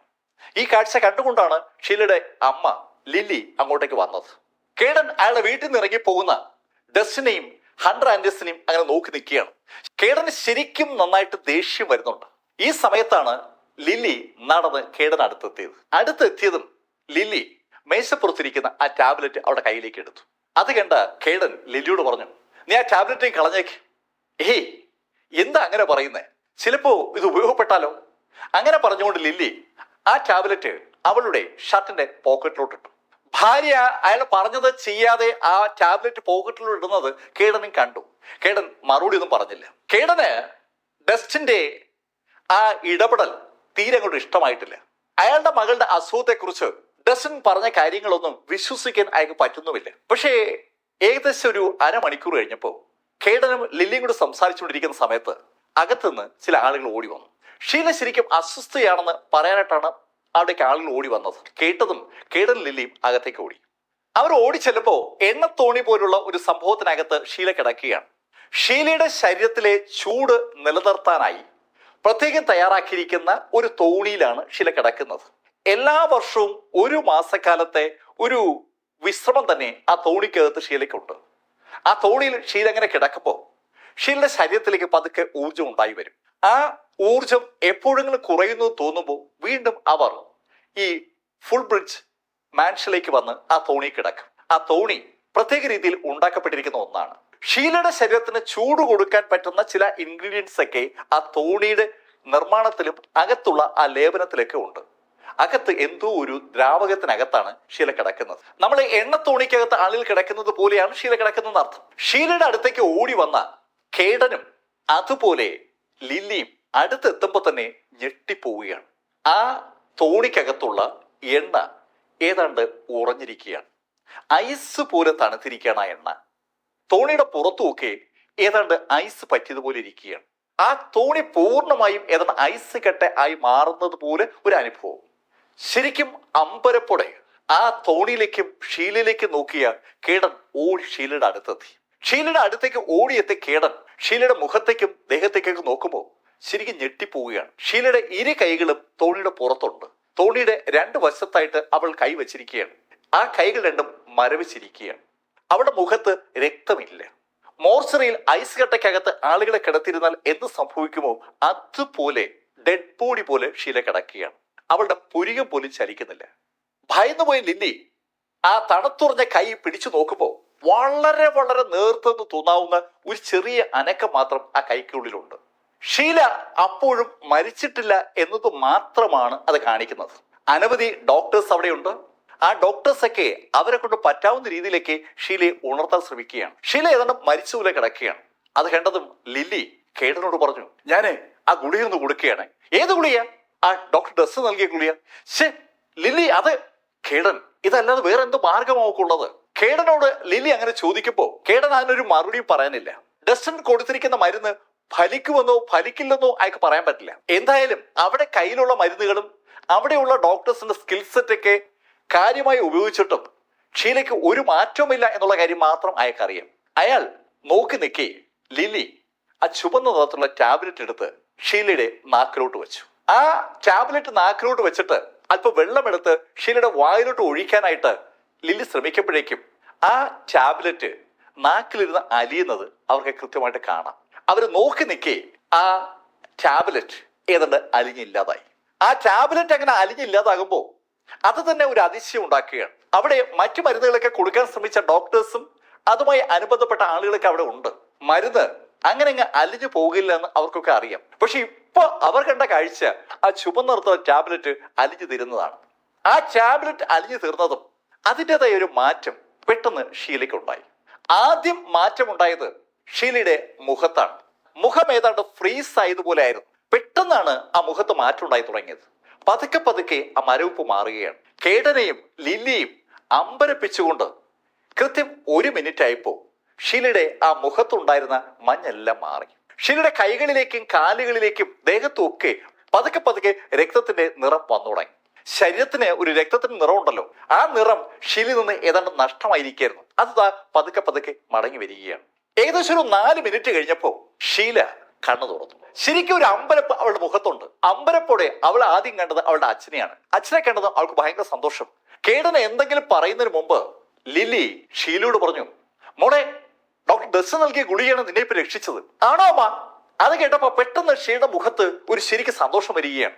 ഷീലയുടെ അസുഖത്തിന് ശമനം ഉണ്ടാക്കുവാൻ ഡസൻ റിയാസിന്റെ ആ മരുന്നിന് കഴിഞ്ഞു എന്ന് ഒരു തോന്നൽ ഇപ്പോ ലിലിക്കും അതുപോലെ കേടനുമുണ്ട്. ലിലിയും കേടനും ഒന്ന് മുഖത്തോടോ നോക്കിയതും കേടൻ അടുത്ത് നിൽക്കുന്ന ആളുകളോട് പറഞ്ഞു, അവനെ കൊണ്ടുപോവാ, ആ ഡസൻ റിയാസിനെ കൊണ്ടുപോവാ. ഈ സമയത്ത് ഡസൻ റിയാസും ഹണ്ടർ ആൻഡേഴ്സണും പീസ് മെഡിക്കൽ സെന്ററിൽ മടങ്ങിയെത്തിയിരുന്നു. അവരങ്ങനെ സംസാരിച്ചുകൊണ്ടിരിക്കുകയാണ്. ഹണ്ടർ ആൻഡേഴ്സൺ ഡസ്റ്റിന് നേരെ എതിരെയുള്ള കസേരയിൽ ഇരിക്കുകയാണ്. ഹണ്ടർ ആൻഡേഴ്സന് മുന്നിലേക്ക് ഡസ്റ്റിൻ ഒരു ഗ്ലാസ്സിൽ വീഞ്ഞൊഴിച്ച് നീക്കി വെച്ചു. ഹണ്ടർ ആൻഡേഴ്സന് ഡസ്റ്റിൻ റിയാസിനെ നല്ല പരിചയമാണ്. പക്ഷെ ആദ്യമായിട്ടാണ് ഡസ്റ്റിന് ഒപ്പമിരുന്ന് മദ്യം കഴിക്കാൻ ഒരു അവസരം അയക്ക് കിട്ടുന്നത്. ഡസ്റ്റിൻ റിയാസിന്റെ ഐഡന്റിറ്റി അറിയാവുന്ന ഹണ്ടർ ആൻഡേഴ്സന് ഇങ്ങനൊരു സാഹചര്യം തന്റെ ലൈഫിൽ ഉണ്ടാകുമെന്ന് സങ്കല്പിക്കാൻ പോലും പറ്റില്ല. അതുകൊണ്ട് തന്നെ അതീവ സന്തോഷത്തോടു കൂടിയാണ് ഹണ്ടർ തന്റെ മുന്നിലേക്ക് നീക്കി വെച്ച ആ വീഞ്ഞ് മേശപ്പുറത്ത് എടുക്കുന്നത്. ആ വീഞ്ഞ് കയ്യിലെടുത്തിട്ട് ഹണ്ടർ ആൻഡേഴ്സൺ ഡസ്റ്റിനോട് ചോദിച്ചു, ഡസ്റ്റിൻ ഇനി എന്ത് ചെയ്യും? അവര് വരും, ഉറപ്പാണോ? ഉറപ്പല്ലേ, അവര് വരും. ഡസ്റ്റിൻ വളരെ വ്യക്തമായ ഒരു പ്രഡിക്ഷനാണ് നടത്തിയിരിക്കുന്നത്. അവർ വരും. ആര് എന്ന് ഡസ്റ്റിൻ പറയണ്ട, അതിന് മുമ്പ് തന്നെ ഒരു കാറ് അവിടെ എത്തി. കാറിൽ അവിടെ എത്തിയത് സാക്ഷാൽ ക്ലോഡിയാണ്. ക്ലോഡിയും അവളോടൊപ്പം 3-4 ആളുകളുമുണ്ട്. വന്നുടൻ ക്ലോഡിയ ഡസ്റ്റിനോട് പറഞ്ഞു, ഏയ് ഡസ്റ്റിൻ വാ. എങ്ങോട്ട്? ഡസ്റ്റിൻ എങ്ങോട്ടെന്നാ? ഞങ്ങളൊപ്പം വാ. ഷീല ചികിത്സിക്കണം. ഷീല ചികിത്സിക്കണമെന്നോ? നിങ്ങൾ എന്തായി പറയുന്നത്? നിങ്ങൾ വന്ന് വിളിച്ചാലുടൻ ഞാൻ ചികിത്സിക്കാൻ വരുമെന്ന് നിങ്ങളോട് ആരാ പറഞ്ഞേ? എനിക്ക് താല്പര്യമില്ല. ശരിക്കും അധികാരഭാവത്തോടുള്ള ക്ലോഡിയ ആദ്യം സംസാരിച്ചു തുടങ്ങിയെങ്കിലും ഡസ്റ്റിന്റെ സൗണ്ടിലുണ്ടായ മാറ്റവും അയാളുടെ ആറ്റിറ്റ്യൂഡും കണ്ട ക്ലോഡിയ ഒന്ന് തണുത്തു. ഹലോ മിസ്റ്റർ ഡസ്റ്റിൻ, ഞാൻ അങ്ങനെയല്ല പറഞ്ഞത്. നിങ്ങൾ വരണം. ഷീല ശരിക്കും ബുദ്ധിമുട്ടിലാണ്. ഒരു പരുവത്തിൽ ക്ലോഡിയ അവളുടെ സൗണ്ട് ഒന്ന് റെഡ്യൂസ് ചെയ്തപ്പോൾ ഡസ്റ്റിൻ ക്ലോഡിയക്കൊപ്പം അവിടുന്ന് പുറത്തേക്ക് ഇറങ്ങി. ഈ സംഭവം അങ്ങനെ തന്നെ കണ്ടുകൊണ്ടിരിക്കുകയാണ് ഹണ്ടർ ആൻഡേഴ്സൺ. ഡസ്റ്റിൻ പറഞ്ഞതുപോലെ ഇത് ഷീല മറയുടെ വീട്ടുകാർ ഡസ്റ്റിനെ തിരക്കി വന്നിരിക്കുകയാണ്. ഗോസറ ബെറിയുമായി താൻ മടങ്ങി വരാമെന്ന് ഹണ്ടറോട് പറഞ്ഞിട്ടാണ് ഡസ്റ്റിൻ അവിടെ നിന്ന് ഇറങ്ങിയത്. ഡസ്റ്റിൻ ക്ലോഡിയക്കൊപ്പം ഷീലയുടെ വീട്ടിലെത്തി. ഫുൾ ബ്രിഡ്ജ് മാൻഷനിൽ ഡസ്റ്റിൻ എത്തുമ്പോൾ കേഡൻ മുൻവശത്ത് തന്നെയുണ്ട്. ഡസ്റ്റിനെ കണ്ടതും കേഡൻ ഡസ്റ്റിനോട് പറഞ്ഞു, ഡസ്റ്റിൻ എന്റെ മകള് അകത്തുണ്ട്. നീലേ പറഞ്ഞത് എന്റെ മോളെ ചികിത്സിച്ച് ഭേദമാക്കാവുന്നു. സർ, ഞാൻ പറഞ്ഞു എന്നുള്ളത് ശരിയാണ്, പക്ഷേ ഒരു കണ്ടീഷനുണ്ട്. എന്താ കണ്ടീഷൻ? ഞാൻ നിങ്ങളുടെ മകളെ ചികിത്സിച്ച് ഭേദമാക്കിയാൽ നിങ്ങൾ എനിക്ക് ആ ഗോസ്ര ബെറി തരണം. ഡസ്റ്റിൻ റയസിന്റെ ആവശ്യം കേട്ട കേഡൻ ഒരു നിമിഷം നിശബ്ദനായി ഡസ്റ്റിനെ തന്നെ ഒന്ന് നോക്കി നിന്നിട്ട് ഡസ്റ്റിനോടായി പറഞ്ഞു, ഓക്കെ, ഞാൻ വാക്ക് തരുന്നു. എന്റെ മകളുടെ അസുഖം ചികിത്സിച്ച് ഭേദമാക്കാൻ നിനക്ക് പറ്റിയാൽ നിനക്ക് ഞാൻ ഗോസ്ര ബെറി തരാം. Okay, thank you sir. അങ്ങനെ പറഞ്ഞിട്ട് ഡസ്റ്റിൻ അകത്തേക്ക് നടന്നു. ഡസ്റ്റിൻ ഷീല കിടക്കുന്ന സ്ഥലത്ത് വരുമ്പോ അവിടെ നിറയെ ആളുകളാണ്. എല്ലാം മിടുക്കരായ ഡോക്ടേഴ്സാണ്. സ്വിൻഡനിലെ മിടുക്കരായ മുഴുവൻ ഡോക്ടേഴ്സിനെ അങ്ങോട്ടേക്ക് വിളിച്ചിരിക്കുകയാണ്. യഥാർത്ഥത്തിൽ ഡസ്റ്റിനെ വിളിക്കാൻ കേഡൻ നിർബന്ധിതനായത് ഏറ്റവും പ്രഗത്ഭനായ ഒരു ഡോക്ടറെ അവർ വിളിച്ചപ്പോ അയാൾ എത്താൻ സമയമെടുക്കുമെന്ന് പറഞ്ഞതുകൊണ്ടാണ്. വിളിച്ചിരിക്കുന്നത് സാക്ഷാൽ മാൽക്കം ഷൈനെയാണ്. ലോകം അറിയുന്ന മാൽക്കം ഷൈൻ ഷീലയുടെ അസുഖം ചികിത്സിച്ച് ഭേദമാക്കാമെന്ന് സമ്മതിച്ചിരിക്കുകയാണ്. പക്ഷെ അയാൾ എത്താൻ സമയമെടുക്കും. അതുവരെ ഷീലയെ ആ കണ്ടീഷനിൽ നിലനിർത്തുന്നത് ശരിയല്ല എന്ന് തോന്നിയത് കൊണ്ടാണ് ലില്ലി നിർബന്ധിച്ചപ്പോ കേഡൻ ഡസ്റ്റിനെ വിളിക്കാൻ സമ്മതിച്ചത്. ക്ലോഡിയയ്ക്കും ഡസ്റ്റിനെ വിളിക്കുന്നതിന് താല്പര്യം ഉണ്ടായിരുന്നില്ല. പക്ഷെ കേഡൻ ആവശ്യപ്പെട്ട കൊണ്ടാണ് ഷീല ചികിത്സിക്കാനായി ക്ലോഡിയ ഡസ്റ്റിനെ വിളിച്ചുകൊണ്ട് വന്നത്. ഷീലയുടെ അടുത്തെത്തിയ ഡസ്റ്റിൻ ഷീലയെ ഒന്ന് പരിശോധിച്ചു. ഷീലയുടെ കൈയും കാലും കണ്ണും ഒക്കെ പരിശോധിച്ചിട്ട് ഡസ്റ്റിൻ കേഡനോട് പറഞ്ഞു, ഇത് പോയിസൺ ഫ്രോസ്റ്റ് ആണ്. പോയിസൺ ഫ്രോസ്റ്റോ? അതെ, പോയിസൺ ഫ്രോസ്റ്റ് ആണ്. ഈ പോയിസൺ ഫ്രോസ്റ്റ് ലേശ കടുപ്പമുള്ള ഒരു അസുഖമാണ്. പക്ഷെ ഞാൻ ഇത് ശരിയാക്കി എടുക്കാം. അങ്ങനെ പറഞ്ഞതിന് ശേഷം ഡസ്റ്റിൻ ഷീല ചികിത്സിക്കാനുള്ള നടപടിക്രമങ്ങളിലേക്ക് കടക്കുകയാണ്. ഡസ്റ്റിൻ പറഞ്ഞതനുസരിച്ചുള്ള സാധനങ്ങളൊക്കെ പെട്ടെന്ന് തന്നെ അറേഞ്ച് ചെയ്യുകയാണ്. ഡസ്റ്റിന് ആവശ്യമായ എല്ലാ സാധനങ്ങളും ഒരുക്കപ്പെട്ട് കഴിഞ്ഞതും ഡസ്റ്റിൻ ഒരു മരുന്നുണ്ടാക്കി. ഡസ്റ്റിൻ ചികിത്സിക്കാനുള്ള തയ്യാറെടുപ്പിലേക്ക് കടക്കുന്ന ആ നിമിഷത്തിൽ ആ മുറിയിലേക്ക് അനവധി ആളുകൾ കടന്നു വന്നു. മുന്നിൽ വന്നത് സാക്ഷാൽ സേവിയർ ഫ്രോസ്റ്റ് ആണ്. കടന്നു വരുമ്പോ തന്നെ സേവിയർ ഫ്രോസ്റ്റ് ഉറക്കെ പറയുന്നു, ഏ സ്റ്റോപ്പ് സ്റ്റോപ്പ്. ഡസ്റ്റിൻ ഷീലയുടെ പുറത്തേക്ക് അക്യുപങ്ചർ ശൈലിയിൽ ഒരു നീഡിൽ തറയ്ക്കാനായി ശ്രമിച്ച ആ നിമിഷത്തിലാണ് ആ മുറിയിലേക്ക് സേവിയർ ഫ്രോസ്റ്റ് കടന്നു വന്നത്. ഡസ്റ്റിന്റെ അടുത്തേക്ക് ഓടി വന്ന അയാൾ ഡസ്റ്റിനോട് പറഞ്ഞു, ഏയ് സ്റ്റോപ്പ്. സേവിയർ അങ്ങനെ പറഞ്ഞപ്പോ ഡസ്റ്റിൻ അമ്പരപ്പോടെ സേവിയറേയും കേഡനെയൊക്കെ നോക്കുമ്പോൾ വേറെയും ആളുകൾ അകത്തേക്ക് വരുന്നു. അകത്തേക്ക് വന്ന ആളുകളിൽ ഒരു മധ്യവയസ്കനായ ആളെ ചൂണ്ടി കേഡനോടായി സേവിയർ പറഞ്ഞു, അങ്കിൾ ഇതാരെന്ന് മനസ്സിലായില്ലേ? അപ്പോഴാണ് കേഡൻ ആഗതനെ കാണുന്നത്. സാക്ഷാൽ മാൽക്കം ഷൈനാണ് അവിടെ എത്തിയിരിക്കുന്നത്. ലോകമറിയുന്ന ഡ്രാഗൺ മാർഷിലെ ഡോക്ടറാണ് മാൽക്കം ഷൈൻ. മാൽക്കം ഷൈനെ കണ്ടതും കേഡൻ ഡസ്റ്റിനോട് പറഞ്ഞു, ഏയ് ഡസ്റ്റിൻ, ഇനി നിങ്ങളുടെ ആവശ്യമില്ല കേട്ടോ. സർ, അതെങ്ങനെ ശരിയാവും? അങ്ങനല്ലേ പറഞ്ഞത് എന്നോട് ചികിത്സിക്കാനായിട്ട്? ഞാൻ അതിനല്ലേ സാധനങ്ങളൊക്കെ ഒരുക്കിയത്. ഏയ് ഡസ്റ്റിൻ, അതൊക്കെ ശരിയാണ്. ഇനിയിപ്പോ നിങ്ങളുടെ ആവശ്യമില്ല. മാൽക്കം ഷൈൻ എത്താൻ സമയമെടുക്കും തോന്നിയത് കൊണ്ടാണ് ഞാൻ നിങ്ങളെ വിളിപ്പിച്ചത്. അങ്ങിൾ, ഞാൻ ഷീലയുടെ വിവരം അറിഞ്ഞിരുന്നു. അതുകൊണ്ടല്ലേ ഞാൻ ഹെലികോപ്റ്റർ അയച്ച് ഡോക്ടർ മാൽക്കം ഷൈനെ ഇങ്ങോട്ട് കൊണ്ടുവന്നത്. ഫ്രോസ്റ്റ് കുടുംബത്തിന്റെ അടുത്ത നേതാവാണ് സാക്ഷാൽ സേവിയർ ഫ്രോസ്റ്റ്. സേവിയർ ഫ്രോസ്റ്റ് ഷീലയുടെ അസുഖത്തെ കുറിച്ച് അറിഞ്ഞപ്പോ അവരുടെ വീട്ടിലെ ഹെലികോപ്റ്റർ അയച്ച് മാൽക്കം ഷെയ്നെ അവിടുന്ന് പോക്കി ഇങ്ങോട്ട് കൊണ്ടുവന്നതാണ്. ഷീലയെ രക്ഷിക്കാൻ സേവിയർ ഫ്രോസ്റ്റ് എന്ത് ചെയ്യും? അതാണ് ആ പ്രവൃത്തിയുടെ അർത്ഥം. അത് അവിടെ കൂടി നിൽക്കുന്ന ആളുകൾക്കൊക്കെ ഏതാണ്ട് മനസ്സിലാകുന്നുണ്ട്. ഫ്രോസ്റ്റ് കുടുംബവും മറേ കുടുംബവും സൗഹൃദത്തിലാണ്. ഫ്രോസ്റ്റ് കുടുംബത്തിലെ സേവിയർ ഫ്രോസ്റ്റ് ഷീലയുടെ ഒരു സുഹൃത്തു കൂടിയാണ്. ഷീലയെ രക്ഷിക്കാൻ വേണ്ടി അയാൾ അങ്ങനെ ചെയ്യുന്നതിൽ ഒരു തെറ്റും ആർക്കും പറയാൻ പറ്റില്ല. സേവിയർ ഫ്രോസ്റ്റിന്റെ വാചകം കേട്ടതും ഡസ്റ്റിൻ കേഡനോട് പറഞ്ഞു, മിസ്റ്റർ മറേ, നിങ്ങൾ ചെയ്യുന്ന തെറ്റാണ്. നിങ്ങൾ പറഞ്ഞനുസരിച്ചാണ് ഞാൻ ഇവിടേക്ക് വന്നത്. നിങ്ങൾ എന്നെ വിളിച്ചു വരുത്തിയതാണ്. ഞാൻ ചികിത്സിക്കാൻ തുടങ്ങുമ്പോൾ അത് പറ്റില്ല എന്ന് പറയുന്നത് ശരിയായ പരിപാടിയല്ല. ഡസ്റ്റിൻ റൈസ് അങ്ങനെ പറഞ്ഞതും സേവിയർ ഡസ്റ്റിനോട് പറഞ്ഞു, ഡസ്റ്റിൻ, നിങ്ങളൊരു ചെറുപ്പക്കാരനല്ലേ? നിങ്ങളെക്കാൾ എത്രയോ അറിവുണ്ട് ഡോക്ടർ മാൽക്കം ഷൈന്. അദ്ദേഹത്തിന്റെ ആ പ്രായവും എക്സ്പീരിയൻസും അറിവും ഒന്നും നിങ്ങൾക്കില്ലെന്ന് നിങ്ങൾക്ക് തന്നെ അറിയാം. ഡോക്ടർ മാൽക്കം ഷൈൻ വന്ന സ്ഥിതിക്ക് ഇനി നിങ്ങൾ എന്തിനാ ഇങ്ങനെ മസിൽ പിടിക്കുന്നത്? നിങ്ങൾ മാറി നിൽക്ക്. സേവിയർ ഫ്രോസ്റ്റ് അത് പറഞ്ഞതും ഡസ്റ്റിൻ കേഡനോട് ചോദിച്ചു, അപ്പോ എന്റെ ഗോസ്രാബറി, ഡസ്റ്റിൻ, നിങ്ങൾ എന്റെ മകളെ ചികിത്സിച്ച് ഭേദമാക്കിയാൽ ഗോസ്രാബറി തരാമെന്നാണ് ഞാൻ പറഞ്ഞത്. ഇപ്പൊ നിങ്ങൾ എന്റെ മകളെ ചികിത്സിക്കുന്നില്ലല്ലോ, അതുകൊണ്ട് തന്നെ ഗോസ്രാബറിയെ കുറിച്ചുള്ള നിങ്ങളുടെ ആവശ്യവും നിലനിൽക്കുന്നില്ല. അതുകൊണ്ട് തന്നെ ഗോസ്രാബറി നിങ്ങൾക്ക് തരാനും എനിക്ക് പറ്റില്ല. വളരെ സിമ്പിൾ ആയിട്ടാണ് കേഡൻ കാര്യം പറഞ്ഞത്. കേഡൻ അങ്ങനെ പറഞ്ഞതും ഡസ്റ്റിൻ അവിടെ നിന്ന് എണീറ്റു. ഡസ്റ്റിൻ നിശബ്ദമായി മുറിയുടെ മൂലയിലേക്ക് നടക്കുമ്പോൾ കേഡനോടായി പറഞ്ഞു, മിസ്റ്റർ മാൽക്കം ഷൈൻ വിചാരിച്ചാലും നിങ്ങളുടെ മകളുടെ അസുഖം ഭേദമാക്കാൻ പറ്റില്ല എന്നുള്ളത് മറക്കാതിരിക്കുക. ഡസ്റ്റിൻ പറഞ്ഞ വാചകം ആ മുറിയിൽ പലരും കേട്ടു. മാൽക്കം ഷൈനും അത് കേട്ടു. ഡസ്റ്റിന്റെ വാചകം കേട്ട മാൽക്കം ഷൈൻ പുഞ്ചിരിച്ചുകൊണ്ട് ഡസ്റ്റിനോട് പറഞ്ഞു, ഹലോ മിസ്റ്റർ ഡസ്റ്റിൻ, എനിക്ക് നിങ്ങൾ ആരാധനൊന്നും അറിയത്തില്ല, പക്ഷെ നിങ്ങൾ ഈ പറഞ്ഞ വാചകം എനിക്ക് ഇഷ്ടമായി. ഞാൻ വിചാരിച്ചാൽ ഈ കുട്ടിയെ ചികിത്സിക്കാൻ കഴിയില്ല എന്നാണല്ലോ നിങ്ങൾ പറഞ്ഞത്. നിങ്ങളൊരു കാര്യം ചെയ്യ്, ഇവിടെ നിൽക്ക്, എന്റെ ചികിത്സ ഒന്ന് കാണും. മാൽക്കം ഷൈൻ ഒരു വെല്ലുവിളി പോലെയാണ് അങ്ങനെ പറഞ്ഞത്. ഷീലയുടെ അസുഖം അയാൾക്ക് ഒരു ചെറിയ സംഭവമാണ്. ഒരുപാട് രോഗികളെ കാണുകയും ചികിത്സിക്കുകയും ചെയ്യുന്ന മാൽക്കം ഷൈനിന് ഷീലയുടെ അസുഖം ചികിത്സിച്ച് ഭേദമാക്കാൻ നിമിഷ നേരം മതിയെന്ന് മാൽക്കം ഷൈൻ നന്നായിട്ട് അറിയാം. മാൽക്കം ഷൈന്റെ കോൺഫിഡൻസ് കണ്ടതും സേവിയർ ഫ്രോസ്റ്റും ഡസ്റ്റിനോട് പറഞ്ഞു, അതെ, നീ കണ്ടുപഠിക്ക്. കേഡന്റെ മുഖത്ത് ഒരു വല്ലാത്ത ഭാവമുണ്ട്. ഡസ്റ്റിൻ ഒന്നും മിണ്ടാതെ ഒരു മൂലയിലോട്ട് ഇങ്ങനെ മാറി നിൽക്കുമ്പോൾ ഡസ്റ്റിന്റെ അടുത്തേക്ക് ഷീലയുടെ അമ്മ ലില്ലി ചെന്നു. ലില്ലി ഡസ്റ്റിനോട് പറഞ്ഞു, മിസ് ഡസ്റ്റിൻ, സോറി, ഇവർ ചെയ്യുന്നതൊക്കെ തെറ്റാണ്. എനിക്ക് ഡസ്റ്റിനെ പൂർണ്ണ വിശ്വാസമാണ്. ഡസ്റ്റിൻ ഒരു കാരണവശാലും പോകരുത്. ലില്ലി അങ്ങനെ പറഞ്ഞിട്ട് ഡസ്റ്റിനോടായി പറഞ്ഞു, മിസ് ഡസ്റ്റിൻ, ഞാൻ എന്റെ കഴിവിന്റെ പരമാവധി ശ്രമിക്കാം നിങ്ങൾക്ക് ആ ഗോസ്രാബെറി സംഘടിപ്പിച്ചു തരാൻ. ഗോസ്രാബെറിക്ക് വേണ്ടിയാണ് ഡസ്റ്റിൻ അവിടെ വന്നിരിക്കുന്നതെന്ന് ലില്ലിക്ക് ഡസ്റ്റിന്റെ സംഭാഷണം കേൾക്കുമ്പോൾ അറിയാം. അയാൾക്ക് ആ ഗോസ്രാബെറി കൊണ്ട് എന്തോ കാര്യമുണ്ട്.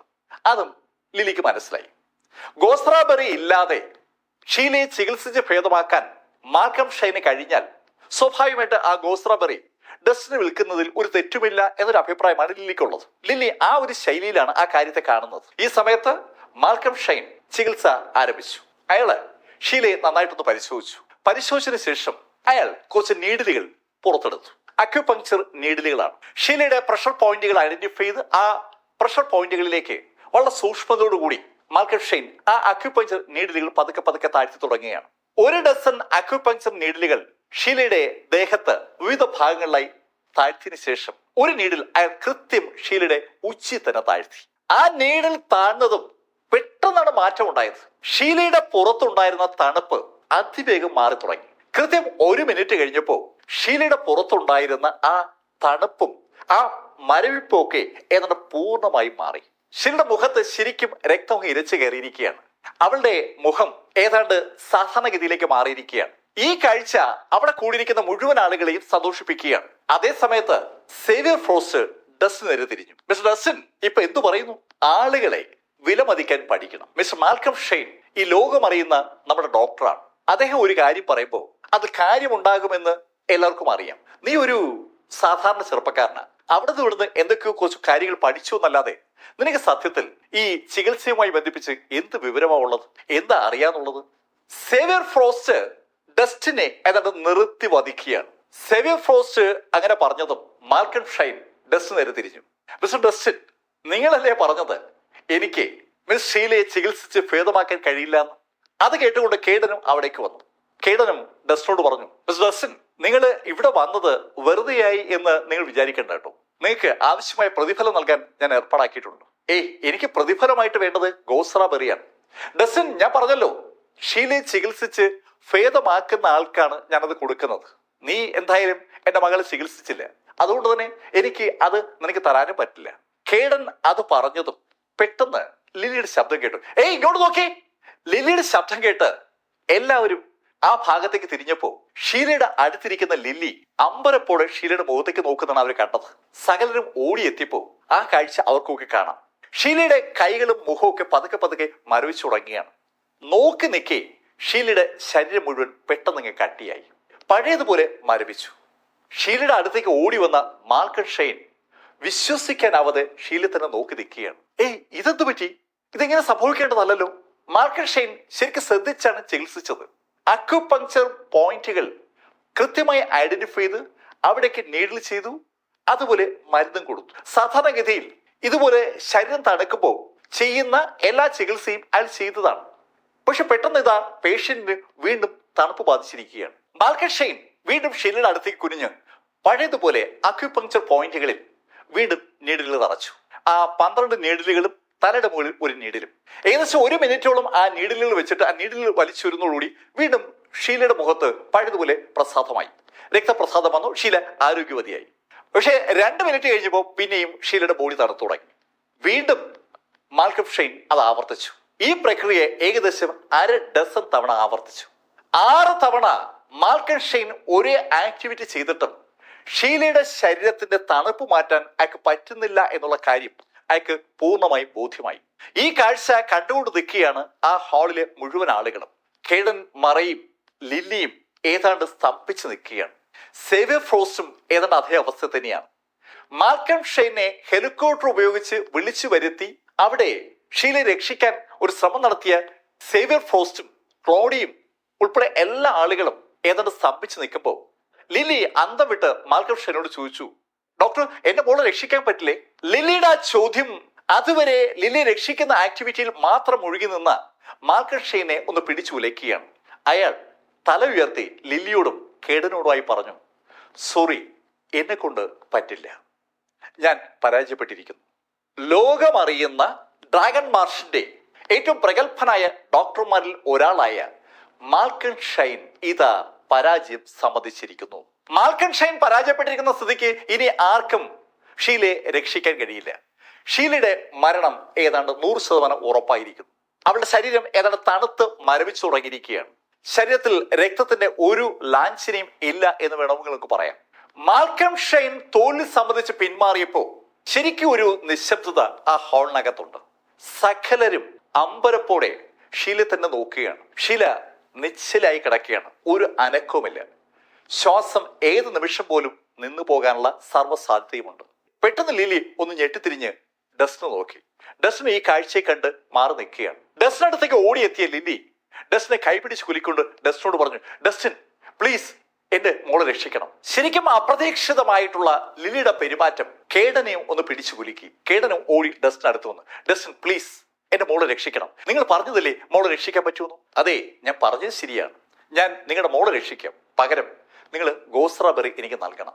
ഡസ്റ്റിൻ ഉറപ്പായി ഞാൻ തരാം. നീ എന്റെ മോളെ രക്ഷിക്കുമെങ്കിൽ ഉറപ്പായി ഞാൻ ഗോസ്ട്രോബെറി നിനക്ക് തരാം. കേഡൻ അങ്ങനെ ആവർത്തിച്ച് പറഞ്ഞതും ഡസ്റ്റിൻ ഷീലയുടെ അടുത്തേക്ക് വന്നു. ഡസ്റ്റിൻ ഷീലയുടെ അടുത്തേക്ക് വരുമ്പോ മാൽക്കൺ ഷെയ്ന്റെ മുഖത്ത് ഒരു പുഞ്ചിരി വിരിയുകയാണ്. അയാൾ ശരിക്കും കൗതുകത്തോടെ ഡസ്റ്റിനെ നോക്കുകയാണ്. അയാൾ അയാളുടെ കഴിവിന്റെ പരമാവധി ശ്രമിച്ചിട്ടും നടക്കാത്തൊരു കാര്യം ചെയ്യാനായി ഇതാ ഒരു ചെറുപ്പക്കാരൻ മുന്നോട്ട് വരികയാണല്ലോ. ഡസ്റ്റിൻ മാൽക്കൺ ഷെയ്ൻ ചെയ്തതുപോലെ തന്നെ പെട്ടെന്ന് ആ അക്യുപങ്ക്ചർ നീഡിലുകൾ പുറത്തെടുത്ത് ഷീലയുടെ പുറത്തേക്ക് തുടങ്ങുകയാണ്. പക്ഷെ ആ തൊടുന്നതിന്റെ വേഗത മാൽക്കൺ ഷെയ്നെ പോലും അമ്പരപ്പിച്ചു. ശരിക്കും അതിവേഗതയിലാണ് ആ നീഡിലുകൾ ഡസ്റ്റിൻ ഷീലയുടെ പുറത്തേക്ക് തറച്ചത്. ആ നീഡിലുകൾ തറയ്ക്കുന്നു മാത്രമല്ല, ഓരോ നീഡിലും തറച്ചു കഴിയുന്നതും ഡസ്റ്റിൻ കറക്കി വിടുകയാണ്. ശരിക്കും അമ്പരപ്പിക്കുന്ന കൃത്യതയോടുകൂടി നീഡിലുകൾ ഷീലയുടെ ശരീരത്തിലേക്ക് തറയ്ക്കുന്ന ഡസ്റ്റിൻ മറു കൈകൊണ്ട് അതിനെ കറക്കി വിടുകൂടി ചെയ്യുമ്പോൾ അതൊരു വല്ലാത്ത കാഴ്ചയാണ്. മാൽക്കൺ ഷെയ്ൻ അങ്ങനെ ഒരു കാഴ്ച ആദ്യമായി കാണുന്നത്. മാൽക്കൺ ഷെയ്ൻ നോക്കുമ്പോൾ അയാൾ ആ നീഡിലുകൾ കുത്തിയ അതേ പോയിന്റുകളിൽ തന്നെയാണ് ഡസ്റ്റിനും നീഡിലുകൾ കുത്തിയിരിക്കുന്നത്. പക്ഷെ എല്ലാ നീഡിലുകളും നല്ല വേഗത്തിൽ കറങ്ങുകയാണ്. ഇതെങ്ങനെ ആ നീഡിലുകൾ കറങ്ങുന്നത്? അതിന്റെ ഉത്തരം മാൽക്കൺ ഷെയ്ൻ അങ്ങോട്ട് മനസ്സിലായില്ല. സകല നീഡിലുകളും കറങ്ങുകയാണ്. അമ്പരപ്പോടെ കറങ്ങുന്ന നീഡിലുകളിലേക്ക് മാൽക്കൺ ഷെയ്ൻ നോക്കി നിൽക്കുമ്പോൾ ഡസ്റ്റിൻ അയാളുടെ ബാഗ് തുറന്ന് ഒരു ബോട്ടിൽ പുറത്തെടുത്തു. ആ ബോട്ടിലിനകത്തുനിന്ന് അയാൾ കറുത്ത നിറത്തിലുള്ള ഒരു വണ്ടിനെ പുറത്തെടുത്തു. എല്ലാവരും അന്തമിട്ട് നോക്കി ആ വണ്ടിനെ ഡസ്റ്റിൻ ഷീലയുടെ വാ തുറന്ന് വാക്കകത്തേക്ക് വെച്ചു. ഡസ്റ്റിൻ കാണിക്കുന്ന കാര്യങ്ങളുടെ അർത്ഥം മനസ്സിലാകാതെ ഡസ്റ്റിനെയും വണ്ടിനെയും ആളുകൾ മാറി മാറി നോക്കുമ്പോൾ ആ വണ്ട് പെട്ടെന്ന് ഷീലയുടെ വായ്ക്കകത്തോട്ട് കടക്കുകയാണ്. ആ വണ്ട് ഷീലയുടെ വായ്ക്കകത്തേക്ക് കയറി തൊണ്ടയ്ക്കുള്ളിലൂടെ അകത്തേക്ക് പോകുന്ന കാഴ്ച ആൾക്കാർക്ക് പുറത്തുനിന്ന് കാണാം. കാരണം തൊണ്ട അനങ്ങുന്നുണ്ട്. ഷീലയുടെ കഴുത്തിലൂടെ ആ വണ്ട് താഴോട്ടിറങ്ങി കുടലിന്റെ ഭാഗത്തേക്ക് വന്നു എന്ന് വ്യക്തമാണ്. വയറിന്റെ ഭാഗത്ത് ആ വണ്ട് വന്നതിന്റെ ഒരു ലാഞ്ചിന് അവർക്ക് കാണാം, ഒരു അനക്കം കാണാറുണ്ട്. ഷീലയുടെ വയർ അനങ്ങുന്നത് എല്ലാവർക്കും കാണാം. ശരിക്കും അമ്പരപ്പിക്കുന്ന രംഗങ്ങളാണ് തുടർന്ന് സംഭവിക്കുന്നത്. ആ വണ്ട് ഷീലയുടെ വയറിനകത്ത് അനങ്ങി തുടങ്ങുന്നതോടുകൂടി പതുക്കെ പതുക്കെ ഷീലയുടെ പുറത്തുണ്ടായിരുന്ന തണുപ്പ് കുറഞ്ഞു വരികയാണ്. ഷീലയുടെ പുറത്തു നിന്ന് ആ വണ്ട് തണുപ്പ് വലിച്ചെടുക്കും പോലെ ഒരു തോന്നല ആളുകൾക്ക് ഉണ്ടായത്. ഇതേ സമയത്ത് ഷീലയുടെ പുറത്തുള്ള ആ സൂചികളൊക്കെ കറങ്ങിക്കൊണ്ടിരിക്കുകയാണ്. ആ സൂചികൾ കറങ്ങുന്നതിനൊപ്പമാണ് ആ വണ്ട് അകത്തുനിന്ന് തണുപ്പ് വലിച്ചെടുക്കുന്നത്. ഏകദേശം ഒരു 30 മിനിറ്റോളം ഈ പ്രക്രിയ അങ്ങനെ തുടർന്നു. 30 മിനിറ്റ് കഴിഞ്ഞപ്പോൾ ഡസ്റ്റിൻ ആ സൂചികളൊക്കെ ഊരിയെടുത്തു. ഇപ്പോ ഷീലയുടെ മുഖത്ത് രക്തം ഇരച്ചു കയറിയിട്ടുണ്ട്. കയ്യിലും കാലിലും ഒന്നും മഞ്ഞില്ല. അതൊക്കെ അനങ്ങി തുടങ്ങുകയാണ്. സകലരും അമ്പരപ്പോടെ നോക്കി നിൽക്കുമ്പോൾ ഷീല കണ്ണു തുറക്കുകയാണ്. സാധാരണഗതിയിൽ അവൾ ഉണരുമ്പോൾ കാണുന്ന അതേ പ്രസാദത്തോടുകൂടി അവൾ കണ്ണു തുറക്കുകയാണ്. തൊട്ടടുത്ത് അമ്മയെ കണ്ടപ്പോൾ അവൾ സന്തോഷത്തോടെ അമ്മയെന്ന് വിളിച്ചതും ഷീലയോടായി. ലില്ലി പറഞ്ഞു, മോളെ ഇപ്പൊ നിനക്ക് എന്ത് തോന്നുന്നു? അവൻ ശരിക്കും ഒരു ആശ്വാസം തോന്നുന്നു. എനിക്ക് അകത്ത് ശരിക്കും ഊർജ്ജം ഉണ്ടായതുപോലെ. നിനക്കിപ്പോ തണുക്കുന്നില്ലേ? ഇല്ലമ്മ, തണുക്കുന്നില്ല. ജനിച്ച അന്ന് മുതൽ ഉള്ളിൽ തണുപ്പ് അനുഭവപ്പെടുന്ന വ്യക്തിയാണ് ഷീല. ആ ഷീലയുടെ ഉള്ളിൽ ഇപ്പോ തണുപ്പ് അനുഭവപ്പെടുന്നില്ലെന്നാണ് ഷീല പറയുന്നത്. മോളെ നീ പറഞ്ഞ സത്യമാണോ? കേടനാണ് ചോദിക്കുന്നത്. അച്ഛൻ സത്യമാണ്, എനിക്കൊരു കുഴപ്പമില്ല. അങ്ങനെ പറഞ്ഞിട്ട് ഷീല പെട്ടെന്ന് ആ കിടക്കുന്ന എണീറ്റു. ഷീല എണീറ്റ് നിൽക്കുകയാണ്. കൈയും കാലുമൊക്കെ അവൾ അനക്കുകയാണ്. ഒരു വല്ലാത്ത അമ്പരപ്പ് ഈ കാഴ്ച മാൽക്കസ് ഷൈനിൽ ഉണ്ടാക്കി. മാൽക്കസ് ഷൈൻ കഴിഞ്ഞ അരമണിക്കൂറും എന്നാൽ ശ്വാസം അടക്കി പിടിച്ചാണ് ആ കാഴ്ച കണ്ടത്. വണ്ടുകളെയും ചിലന്തികളെയും മറ്റ് ജീവജാലങ്ങളെയൊക്കെ മാന്ത്രിക വിദ്യക്ക് ആളുകൾ ഉപയോഗിക്കുന്നൊക്കെ അയാൾ കേട്ടിട്ടുണ്ട്. പക്ഷെ ഒരു രോഗിയെ ചികിത്സിക്കാൻ വണ്ടിനെ ഉപയോഗിക്കുന്നത് അയാൾ ആദ്യമായിട്ടാണ് കാണുന്നത്. അതുകൊണ്ട് തന്നെ ശരിക്കും ഒരു അമ്പരപ്പ് മാൽക്കസ് ഷൈന്റെ മുഖത്തുണ്ട്. മാൽക്കസ് ഷൈൻ അമ്പരപ്പോടുകൂടി അത്ഭുതത്തോടുകൂടി ഡസ്റ്റിന് അടുത്തേക്ക് ഓടി വന്നു. മിസ്റ്റർ ഡസ്റ്റിൻ, ശരിക്കും അതിശയമായിരിക്കുന്നു. ഡസ്റ്റിൻ, സത്യത്തിൽ ഞാൻ എല്ലാം പഠിച്ച ഒരാൾ അങ്ങനെയാണ് എന്നെ വിലയിരുത്തിയിരുന്നത്. ഇപ്പോഴാണ് എനിക്ക് മനസ്സിലാകുന്നത് ഞാൻ ഒന്നും ആയിട്ടില്ല. ആളുകളെ അസുഖങ്ങൾ പഠിക്കുക, അതിനുള്ള ചികിത്സാ മാർഗങ്ങൾ പഠിക്കുക, ഇത് രണ്ടും മാൽക്കസ് ഷൈന്റെ ജീവിത ലക്ഷ്യമാണ്. അയാൾക്ക് അറിഞ്ഞുകൂടാത്ത അസുഖങ്ങളുമില്ല, അയാൾക്ക് അറിഞ്ഞുകൂടാത്ത ചികിത്സാ രീതികളുമില്ല. അയാൾക്ക് ഒരുപാട് കാര്യങ്ങൾ അറിയാമെന്നും ഒരുപാട് കാര്യങ്ങൾ അയാൾ പഠിച്ചു കഴിഞ്ഞെന്നും ഇതിനപ്പുറത്തേക്കൊന്നും പഠിക്കാനില്ലെന്നും മാൽക്കസ് ഷൈൻ സ്വയം കരുതിയിരിക്കുമ്പോഴാണ് ഇതാ ഇങ്ങനൊരു ചികിത്സാ രീതി മാൽക്കസ് ഷൈൻ കാണുന്നത്. അതുകൊണ്ട് തന്നെ അയാൾ ശരിക്കും ആവേശത്തിലാണ്. മാൽക്കസ് ഷൈൻ ഡസ്റ്റിനോട് ശരിക്കും ആവേശപൂർവ്വം അങ്ങനെ സംസാരിക്കുന്ന കണ്ടപ്പോ ഡസ്റ്റിൻ മാൽക്കസ് ഷൈനോട് പറഞ്ഞു, സർ അങ്ങനെ പറയരുത്. ഞാന് എന്റെ ചെറിയ അറിവൂടെ പ്രയോഗിച്ചെന്നേ ഉള്ളൂ. അങ്ങൊരു വലിയ കടലാണ്. ഞാൻ ആ കടലിലുള്ള ഒരു ചെറിയ തിര മാത്രമാണ്. ഡസ്റ്റിൻ അങ്ങനെയല്ല, നിങ്ങൾ ആള് സമർത്ഥനാണ്, മിടുക്കനാണ്. ഡസ്റ്റിനെ അടിച്ചു പോഴ്ത്തി മാൽക്കസ് ഷൈൻ സംസാരിക്കുമ്പോൾ ഈ കാഴ്ച ഒട്ടും ഇഷ്ടമല്ലാതെ കാണുന്ന രണ്ടുപേർ അവിടെ ഉണ്ട്. അതിലൊന്ന് ക്ലാഡിയാണ്, മറ്റൊന്ന് സാക്ഷാൽ സേവ്യർ ഫ്രോസ്റ്റ് ആണ്. എന്നാൽ ഇതിൽ നിന്ന് വ്യത്യസ്തമായ ഒരു മുഖഭാവം കേഡനുണ്ട്. കേഡന്റെ മനസ്സിലൂടെ പല കാര്യങ്ങളും കടന്നു വരികയാണ്. കേഡൻ ഡസ്റ്റിനോട് ഒരു വാക്ക് പറഞ്ഞിട്ടുണ്ട്. ഷീലയെ ചികിത്സിച്ച് ഭേദമാക്കിയാൽ ഗോസ്ര ബെറി ഡസ്റ്റിനെ കൊടുക്കാമെന്ന്. കേഡൻ ഡസ്റ്റിനോട് ചോദിച്ചു, ഡസ്റ്റിൻ അപ്പൊ എന്റെ മോളുടെ അസുഖം പൂർണ്ണമായി ഭേദമായോ? എന്ന് ഞാൻ പറയില്ല. പക്ഷെ അടുത്ത 10 കൊല്ലത്തേക്ക് ഷീലയ്ക്ക് ഈ അസുഖം വരില്ല. 100 ഒരാൾക്ക് എന്ന കണക്കിലാണ് ഈ അസുഖം വരിക. ഇതിനെ പോയിസൺ ഫ്രോസ്റ്റ് എന്നാ വിളിക്കുക. പോയിസൺ ഫ്രോസ്റ്റോ എടുത്തു ചോദിച്ചത് സാക്ഷാൽ മാൽക്കസ് ഷൈൻ ആണ്. പോയിസൺ ഫ്രോസ്റ്റിനെ കുറിച്ച് അയാൾ ആദ്യമായാണ് കേൾക്കുന്നത്. അതെ, ഇത് പോയിസൺ ഫ്രോസ്റ്റ് ആണ്. ഇതിങ്ങനെ വന്നുകൊണ്ടേയിരിക്കും. ഡസ്റ്റിൻ എന്താ ഈ 10 കൊല്ലത്തെ കണക്ക്? മാൽക്കസ് ഷൈനും അതുപോലെ കേഡനും ഒരുമിച്ച് ആ ചോദ്യം ചോദിച്ചപ്പോ ഡസ്റ്റിൻ മാൽക്കസ് ഷൈനോടായി പറഞ്ഞു, സർ ഞാൻ ഷീലയുടെ വയറ്റിലേക്ക് നിക്ഷേപിച്ച വണ്ടിന് 10 കൊല്ലത്തെ ആയുസേ ഉള്ളൂ. 10 കൊല്ലം കഴിയുമ്പോൾ പുതിയ വണ്ടിനെ ഇറക്കണം, അത്രേ ഉള്ളൂ, വേറെ കുഴപ്പമില്ല. 10 കൊല്ലത്തിൽ ഒരിക്കൽ വണ്ട് മാറ്റിക്കൊണ്ടിരുന്നാൽ ഷീലയ്ക്ക് ഒരു കുഴപ്പം ഉണ്ടാവില്ലേ? അതെ, ഷീലയ്ക്ക് ഒരു കുഴപ്പം ഉണ്ടാവില്ല. ജനിച്ച അന്ന് മുതൽ ഷീല അനുഭവിക്കുന്ന ആ ബുദ്ധിമുട്ടിന് ഇതാ ശാശ്വതമായ ഒരു പരിഹാരം ഉണ്ടായിരിക്കുകയാണ്. കേഡനും ലില്ലിക്കും ഷീലയ്ക്കും എല്ലാവർക്കും സന്തോഷം ഉണ്ടാവുകയാണ്. അവരാരും വിശ്വസിച്ചിരുന്നല്ല ഷീലയുടെ അസുഖം ഇതേ ശൈലിയിൽ മാറ്റാൻ കഴിയുമെന്ന്.